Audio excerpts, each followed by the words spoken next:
Alors, pour The Fountain, qui était l'autre BD qu'il avait scénarisé avant, il y avait eu...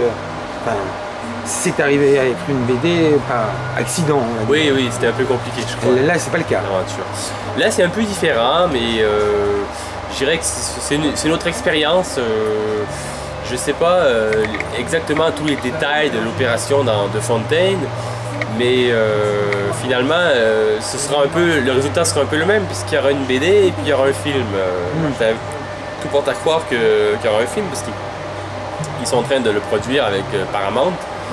Donc, si tout reste, si tout va bien, si tout reste sur les rails, ben, il y aura un film dans les années qui vont suivre.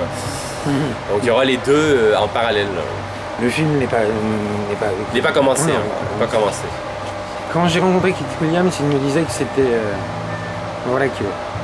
En fait, quand il s'était un jour pointé sur le plateau de tournage, il s'était aperçu que...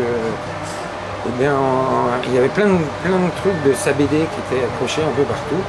Ah oui. Et que... Enfin, voilà, que... Du coup, pour ça que peut-être que le film ressemble à la BD. Voilà.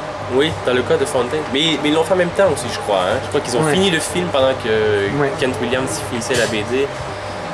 Vraisemblablement, ce sera le cas aussi avec notre projet, parce que, disons, s'ils prévoient dans les horaires le faire dans les 2-3 prochaines années, moi, je sors un tome par année à partir de cette année. Donc, dans 4 ans, j'aurai le dernier tome. Je ne sais pas même si je vais terminer avant le film. On verra. Ce sera la course contre la montre. Il te faut 1 an pour un album? Ouais, un an pour un tome, ouais.